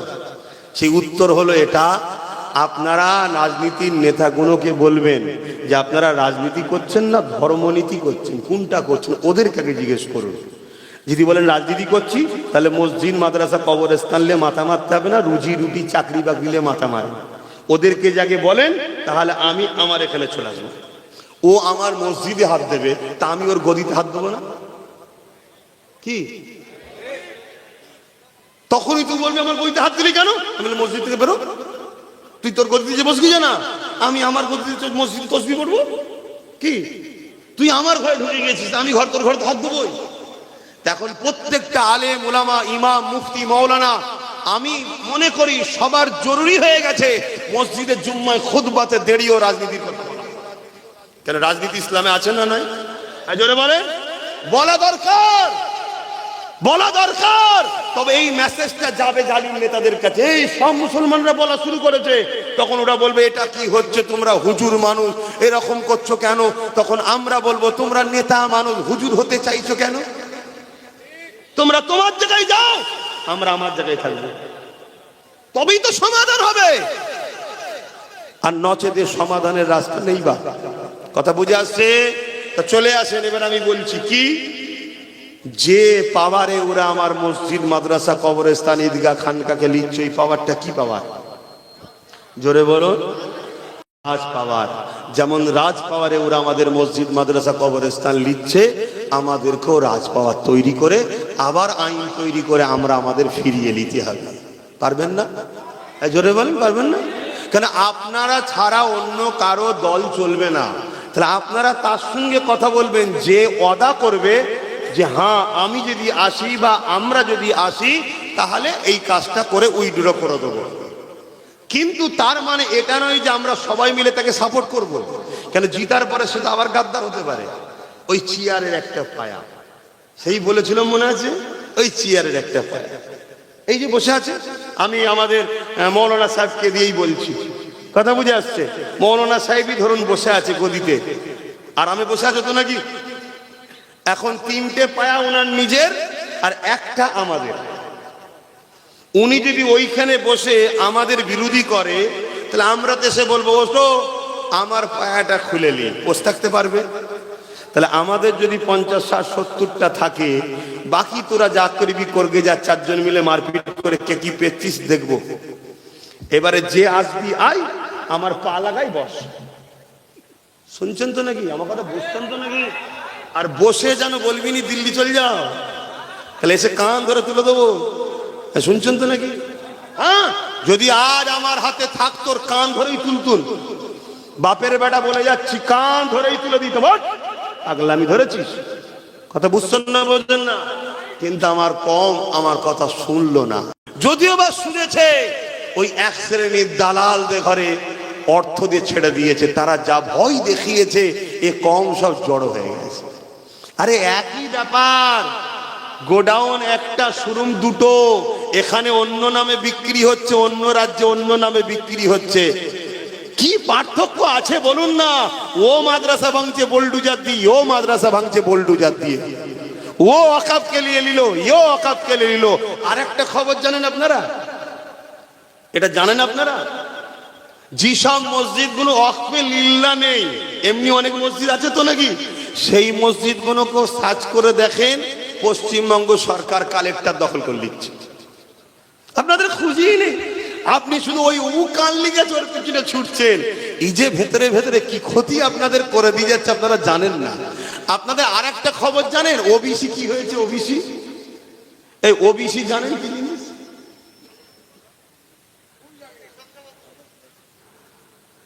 ওবিসি যে কেন, এটা কি ব্যাপার, কি উপকার, এসব জানা আছে? মুসলিম সম্প্রদায়ের এই কোটার মাধ্যম দিয়ে শিক্ষা, চাকরি, সুব্যবস্থা করা হতো, সেটাকে রাজ্য সরকার পুরো বন্ধ করে দিয়েছে। শুনছেন তো নাকি? এমন ঘোটালা করেছে, গন্ডগোল করেছে, সব শেষ। তাহলে আমাদের উপকার করেছে না? শুধু ভয় দেখাচ্ছে, শুধু ভয় দেখাচ্ছে। আর আমরা বীরের জাতি কাপুরুষের থেকেও খারাপ হয়ে গেলাম। মনে রেখে দেবে, আমি আবার বলছি, বুকে ছুরি মারতে কেউ আমাদের পারেনি, আর পেললেও সে যেতে কোনোদিন পারেনি। আমাদেরকে যতবার ক্ষতি করেছে, কাঁধে হাত দিয়ে বন্ধু সেজে পিছন দিয়ে ছুরি মেরেছে, এ পিছন দিয়ে মারলো ছুরিটা। কথা বুঝে আসছে তো নাকি? তো এই জায়গায় দাঁড়িয়ে থেকে আমি সাদা মাটা কথা বুঝি, আপনারা একটু সাক্ষী দেবেন। মসজিদ, মাদ্রাসা, কবরস্থান, ঈদগাহ আপনারা পক্ষে না বিরুদ্ধে? কারা পক্ষে তো আল্লাহকে তুলে সাক্ষী দেন। পক্ষে, এ কথা সত্য তো নাকি? হাত নামান। সত্য যদি হয় তাহলে এর বিরুদ্ধে যারা যাবে তার সাথে আপনারা আছেন? কথা বলুন, তার সাথে আপনারা আছেন? তাহলে আমি জানতে চাইছি, কেন্দ্র সরকার আমার মসজিদ, মাদ্রাসা, কবরস্থানের পক্ষে না বিরুদ্ধে? জোরে বলবেন। আর আমার রাজ্য সরকার মসজিদ, মাদ্রাসা, কবরস্থান, ঈদগাহ, খানকার পক্ষে না বিরুদ্ধে? কারা কারা মানেন যে বিরুদ্ধে? হাত তুলে দেখান, হাত লম্বা করে তুলুন। আমি কাউকে জোর করছি? জোর করছি? হাত নামান। আমি জানতে চাইছি, নওশাদ সিদ্দিকী মসজিদ, মাদ্রাসা, কবরস্থান, ঈদগাহর পক্ষে না বিরুদ্ধে? কারা কারা পক্ষে বলছেন হাত তুলে দেখান, হাত লম্বা করে তুলুন। আমি জোর করব না। কেউ হাত তুলতে বাকি আছে কি? হাত তুলে রাখেন, হাত তুলে রাখেন। কেউ হাত তুলতে বাকি আছে কি দেখুন, কেন গাদ্দাচ্ছি না দরকার। দেখুন কেউ হাত তুলতে বাকি আছে, হাত নামান। তাহলে আপনি যদি সত্যি মসজিদ মাদ্রাসার পক্ষে হন, যে মসজিদ মাদ্রাসাকে বাঁচাবার জন্য সুপ্রিম কোর্টে সাথ দিয়েছে, তাকে আরো শক্তিশালী করা দরকার আছে না নাই? যে মসজিদ মাদ্রাসার জন্য জ্বলতে লড়তে বাঁচাতে গিয়ে জেল খেটেছে, তার সাথ দেওয়ার দরকার আছে না নাই? আমি আব্বাস সিদ্দিকী ধর্ম প্রচার করি, জলসা করি, আমি এদিকে আছি, ইনি মৌলানা সাহেব, ইমাম সাহেব, উনি নামাজ পড়ায়, উনি মসজিদ মাদ্রাসা চালায়, আমরা না হয় পারছি না, কিন্তু যে লড়ছে মসজিদ মাদ্রাসার জন্য, কবরস্থানের ঈদগাহর জন্য, সুপ্রিম কোর্ট পর্যন্ত কেস চালাচ্ছে এখনো, তার সাথ দিয়ে আমাদের ইমানি দায়িত্ব আছে না নাই? এবার এই দায়িত্ব যদি আমার পাড়ার কোন দু চারটে মুনাফেক মুসলমান বলে না মসজিদ মাদ্রাসার দুশ্মন, যে তার সাথ দিতে হবে, আগে এই কাঁটাগুলোকে পরিষ্কার করতে হবে। এই গাদ্দার গুলোর জন্যই আজকে আমরা শেষ হয়েছি। মুসলিম এলাকায় আইএস আছে, মুসলিম এলাকায় আইপিএস আছে, মুসলিম এলাকায় ডাব্লিউবিএসএস পড়া লোক আছে, মুসলিম এলাকায় কোন জজ চাকরি পেয়েছে আছে, মুসলিম এলাকায় কোন ডিএম আছে, মুসলিম এলাকায় কোন বিজ্ঞানী বড় বড় সায়েন্টিস্ট আছে, কিন্তু মুসলিম এলাকায় ঘুরে ঘুরে দেখো গুন্ডা পাওয়া যাবে, গুন্ডা। আর এই গুন্ডাগুলো করেছে কারা? এই তথাকথিত সেকুলার নামে রাজনীতির রুটি শাকার জন্য গুন্ডা তৈরি করেছে বাকি মুসলমানগুলোকে কন্ট্রোল করার জন্য। কিন্তু তোমরা হুঁশ নাই, তোমাদের নামগুলো সব রেড জোনে উঠছে, গুগলে সাবমিট হচ্ছে যে এই মুসলিম এলাকাগুলোই সমাজ বিরোধীরা থাকে, গুন্ডা থাকে। একদিন যখন তোমাদেরকে গণহত্যা করা হবে, রাষ্ট্রসংঘ যখন বলবে কেন মারছো ঘরে, তখন দেশ দেখাবে দেখুন এদের রিপোর্ট 100 বছরের এরা শুধু সমাজ বিরোধী। এদের এলাকায় গুন্ডা, ডাকাত, চোর, মস্তান, কোনো ডাক্তার নেই, উকিল নেই, জজ নেই, ডিএম নেই, আইএস আইপিএস কেউ। কি প্ল্যান চলছে বুঝতে পারছো? এটা একদিনের নয়। তুই মনে করছিস আজকে ভেবেছে কালকে না। এই যে ওয়াকফ বিল লাগু হয়ে গেল, এটা কি তুমি মনে করছো কালকে সব মসজিদে নেবে নাকি? না, প্রথম নেবে মেন শহরগুলোকে। তুমি ভাববে আমারটা তো রয়েছে, কেন একসাথে নিলেই তো মজা এসে যাবে। একসাথে নিলে তো সবাই বেরিয়ে পড়বে, আর সবাই বেরিয়ে গেলে এদেরকে ট্যাকেল করার ক্ষমতাও নাই। কথা শুনছে? তাহলে এই মুহূর্তে আমাদের করা কি দরকার? আমাদের করা দরকার যে লড়ছে তার সাথ দাও। আর সে কি করছে? সে মতুয়াদের কাছে যাচ্ছে, মতুয়াদের যে বুঝাচ্ছে, ভাই আমরা তো জানতাম তোমরা ভারতবর্ষের লোক, এই রিসেন্ট শুনছি তোমরা নাকি বাংলাদেশি। শুনছেন তো? নওশাদ জি বুঝাচ্ছে, তার কাজ এটা। তো ভাই তোমরাও তো বিপদে, আমরাও তো বিপদে। আদিবাসীদের কাছে যাচ্ছে, আদিবাসীদের বুঝাচ্ছে, ভাই আমাদের ওয়াকফ গেল, তোদের জল জঙ্গল চলে গেল। শুনছেন তো আপনার? ভাই তোরাও তো বিপদে। দলিতদের কাছে যাচ্ছে, তাদেরকে বুঝাচ্ছে, ভাই ভোট নিবার সময় তুই হিন্দু, ভোট মিটে যাবার পর তুই অছুত। তোর ছেলে ঘোড়ার পিঠে করে বের করতে গেলে মেরে ফেলছে, তোর ছেলে কার পাত্রে হাত দিলে মেরে ফেলছে। এভাবে তাকে বুঝাচ্ছে। শুনছেন তো নাকি? এক কাজ কর ভাই, তুই মতুয়া যেখানে বেশি, আমরা মুসলমান 15-20%, তোকে ভোট দেবো, তোর লোক দাঁড় করা। যেখানে আদিবাসী বেশি, ভাই আমরা 15-20%, তোরা দাঁড়া, আমরা মুসলমানরা ভোট দেবো। যেখানে দলিত বেশি, ভাই তোরা দাঁড়া, আমরা মুসলমানরা ভোট দেবো। আবার যেখানে আমরা মুসলমান 50-60% আছি, আমরা দাঁড়াবো, তোরা আমাদেরকে ভোট দে। বাদুরিয়ায় দে, বসিরহাটে দে, দেগঙ্গায় দে, হাড়ুয়ায় দে। এভাবে একটা সেটিং তৈরি করে ও চাইছে একটা পাওয়ার তৈরি করব, যাতে করে প্রত্যেকটা গরিব অসহায় মানুষ সংবিধান যা অধিকার দিয়েছে অধিকার থেকে বাঁচতে পারে। এর জন্য আমার কমসে কম কমের মানুষের কাছে, আমার ভালোবাসার মানুষের কাছে কথা, ওর সাথ দেওয়া দরকার আছে না নাই? আমি কি ভুল বলছি? রাগ হচ্ছে আপনাদের? এখন সব মাখামাখি হয়ে গেছে, কে নেতা কে হুজুরার বোঝা মুশকিল। সব মুখে মুখ দিয়ে গো গো গো করছে। এখন ওসব দেখাতে কি নেই আর। ধর্মনীতি, রাজনীতি সব এখন মিছে খিচড়ি টাইপের হয়ে গেছে। এই ভুল বলছি নাকি? হ্যাঁ, অতএব তাহলে সেই জায়গায় আপনারা আমার সাথে কারা সহমত, একটু হাত তুলে আল্লাহকে সাক্ষী দেবেন। সহমত তো নাকি? ধোকা দেবেন না তো? সহমত তো নাকি? হাত লম্বা করে তুলেছেন, আলহামদুলিল্লাহ। কারা হাত তোলেন একটু শুধু দেখে নেবেন। কারা হাত তোলেন শুধু একটু দেখে নেবেন। তাকে কিছু বলবো না আমরা। আমরা জালিমের পক্ষে নয়, আমরা জুলুম করার বিশ্বাসী নয়। হাত নাবান। আমরা বিশ্বাসী কি? আমরা শুধু চিনে নেবো যে ভাই তুই মসজিদ মাদ্রাসার পক্ষে নয়, ব্যাস তোর জানাজাটা তুই একাই করে নিস। শুনছেন তো নাকি? আমার কথা কি আপনাদের কষ্ট লাগলো? লাগলে আব্বাস সিদ্দিকীর থেকে দূরে সরে যান। ওপেন কথা। আমি কারো খাই না, কারো ধার ধরি না। আমি যে কথা বলছি আল্লাহর সৃষ্টি মানুষকে বাঁচাবার জন্য, এবং আল্লাহর ঘর, মসজিদ, মাদ্রাসা, কবরস্থান, দিনকে বাঁচাবার জন্য বলছি। বলার অধিকার আছে না নাই?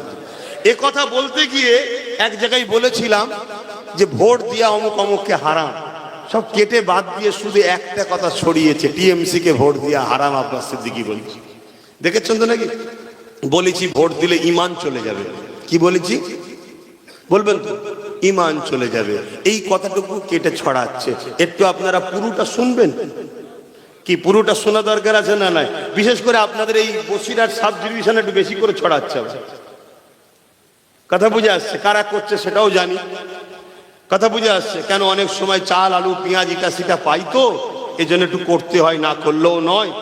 ওপর থেকে একটা ইশারা আসে, কি গো আমরা বিপদে, তোমরা একটু দেখবে না।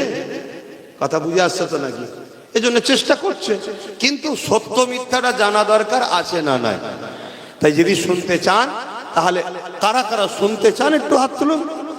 সবাই যখন শুনতে চাইছে আমার বলা দরকার। সবাই যদি শুনতে না চাই তো বলার প্রয়োজনও না। একটু সালামটা তার আগে পড়ে নি। ইয়া নবী সালাম।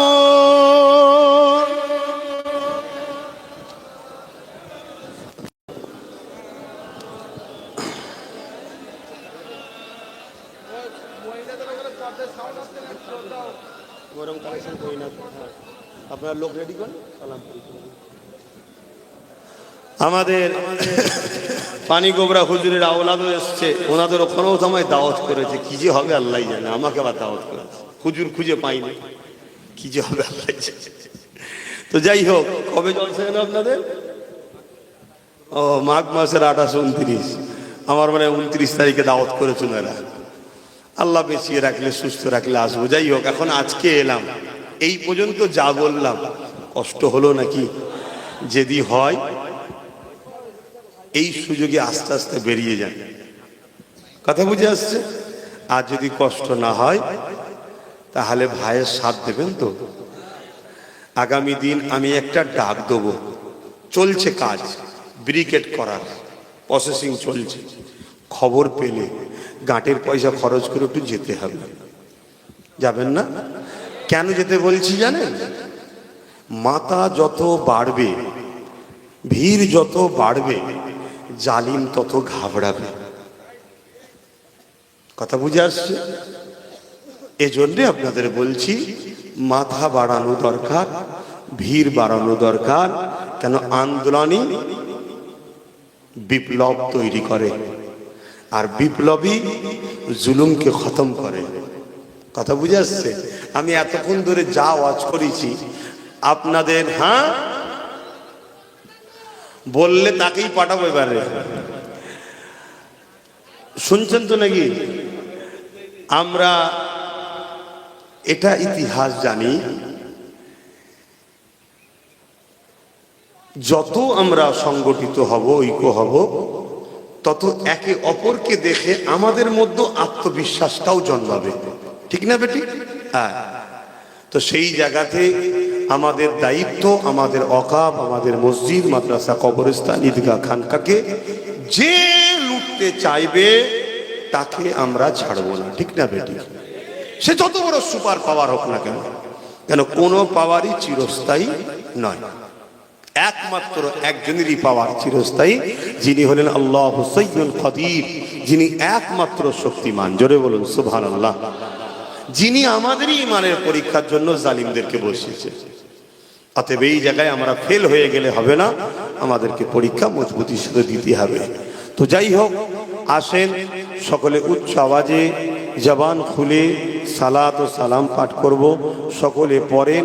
এবং আমি একটা নম্বর দেবো, নম্বরটাও রাখবেন। অনেকে আমার নামে মিথ্যা প্রচারও করতে পারে, এ ডেট ও ডেট করে আপনাদের বিভ্রান্তিতে ফেলতে পারে। বা আমি প্রতি শুক্রবার দিন লাইভে বসি, পীরজাদা এমডি আব্বাস সিদ্দিকী বলে আমার একটা পেজ আছে, এবং PABS ইউটিউব চ্যানেল আছে, তাতে আমি লাইভে বসি, তাতেও আমি ঘোষণা দেবো, আপনারা জানতে পারবেন। মিডিয়ার মাধ্যমেও ঘোষণা দেবো। আসেন সকলে সালাত ও সালাম পাঠ করি। তবে ওই ডাক আপনারা খবর পেলে কিন্তু মিস করবেন না। এখানে একটা বিরাট বড় বিজয়ের একটা কিন্তু সূচনা শুরু হবে, যেটা আপনার বাচ্চার জন্য আপনি কি করে যাচ্ছেন এটাকেও মাথায় এলেন। ছোট হোক, মালিক হন। এমনকি এটাও বলেছি, আচ্ছা আসুন আমি কথাটা বলে নিই একটু। তাহলে যারা আমার মসজিদ মাদ্রাসার বিরুদ্ধে, তাদের সাথে আমরা কখনো আতাত করতে, জোরে বলো, কেউ যদি বলে আমি সাথ দেবো, সম্পূর্ণ তাকে যে আমরা ছেড়ে দেবো তা নয়, তার সাথে আমরা পার্টনারে আসতে পারি, ঠিক না বেটি? পার্টনারে, কেন সে আবার একই জিনিসই তো করতে পারে। কেউ বলেছিল 10,000 মাদ্রাসা দেবো, দিয়েছে। তাহলে আবার তো কেউ বলতে পারে 50,000 দেবো, এসে সেই একই হবে না? অতএব পার্টনার ওই চেয়ারের একটা পায়া, মনে থাকবে, এইটাকে ভুলবেন না। যতদিন না মুসলমান এই ভাগিদারিতে আসবে, ততদিন তোমার আমার তকদির চমকাবে না। এইটাই ডাক্তার বাবা সাহেব আম্বেদকরও বলেছে, ভাগিদারিতে আসো। তো এতক্ষণ ধরে যা কিছু বলেছি, আপনারা হয়তো অনেকে মনে করতে পারেন যে হুজুর আপনি সবই ঠিক আছে, কিছুটা রাজনীতির কথা বললেন, তাহলে ফেরাউনের বিরুদ্ধে বলা যাবে না? নমরুদের, এজিদের? তা আজকের কোন ফেরাউন, নমরুদ, এজিদের মধ্যে কি পার্থক্য আছে? তাহলে মরা ফেরাউনের বিরুদ্ধে বলতে খুব ভাল লাগে, জ্যান্ত গুণের বিরুদ্ধে বলবেন না? বলছে মরা গুণ তোর বললে তো না, জ্যান্ত গুণকে বললে যদি অসুবিধে হয়, তা তোমার অসুবিধের চিন্তা করতে পারো, আমরা ইমানদাররা অসুবিধের চিন্তা করি না। কেন? যিনি জান দিয়েছে, তিনিই রেখেছেন, তিনিই নেবেন, তৃতীয় কারো অধিকার। জোরে বলো, এই বিশ্বাস আছে তো নাকি? হ্যাঁ, কামানের সামনে দাঁড় করিয়ে AK-47 সামনে দাঁড় করিয়ে টিগারে যদি হাত দেও বলে এখনই ছেড়ে দেবো, ওখানেও মুচকে হেসে বলো মরণ যদি আল্লাহর আগে মরবো, আর নাই তোর বাপেরও ক্ষমতা নেই। এটা হলো ঈমান, এটা ঈমান। আমার দাদা হুজুরকে তোমাদের এই গোবরডাঙ্গাতে পর পর 3টে গুলি মেরেছিল, সামনে থেকে মরে গেছিল, গুলি লেগেছিল কেন? সব ক্ষমতার মালিক কে? একটু ওরম ভাবে বললাম, জবান ছেড়ে দে বলুন কে, আরো জোরে বলুন কে, আমার সাথে আরো একবার বলুন আল্লাহু আকবার। হাত তুলে আঙুল তুলে বলুন শাহাদাত, আল্লাহু আকবার, আল্লাহু আকবার, আল্লাহু আকবার। হ্যাঁ, বালা মুসিবত এলে আজান দিতে হয়। কেন? আজানে আল্লাহর নাম আছে। বালা পালায়, কোনো সমস্যায় পড়লেন তাকবীর দেবেন, আল্লাহর নামে ধবন আওয়াজে আচ্ছা আচ্ছা বালা এমনি পালাবে। ইয়া নবী সালামুন, ইয়া রাসূল, ইয়া হাবিব সালাম, সালাওয়াতুল্লাহ। কঠিন হাসরের দিনে কি আছে মোদের কপালে, গুনাহগার উম্মাত আপনার লইবেন সঙ্গে মাহশরে। নবী সালামুন, ইয়া রাসূল সালামুন, ইয়া হাবিব সালাম, সালাওয়াতুল্লাহ। সকলে বসেন, নামাজের জন্য সংক্ষেপ করব। সকলে বসেন, এক্ষুনি একটা ছোট্ট ওই কথাটা বলে দিয়ে এক্ষুনি দোয়া করে দেবো, তারপরে নামাজ হবে। শোনেন ছোট্ট করে কথা, এটা কি মাদ্রাসা? তো এই দেখবেন তো, এটা কি মাদ্রাসা? কার ঘর? আমার নবীর ঘর। কার ঘর? নবীর ঘর। এ ঘর বাঁচাক আপনারা চান তো? আমরা মসজিদ মাদ্রাসা ধর্ম করি সরকারি টাকা নয়, নিজের গাঁটের পয়সায়। কথা বুঝে আসছে? আমরা ট্যাক্সের পয়সায় করি না, নিজেদের গাঁটের পয়সায় করি। তো এই প্রতিষ্ঠানে বেচুক, এটা আপনারা চান তো? তবে প্রথমে আপনারা পকেটে হাত দেন, ছেলেরা যাচ্ছে, যার যা খুশি একটু শরীক হন, যার যা খুশি একটু শরীক হন, মাদ্রাসায় দেন। আর পাশাপাশি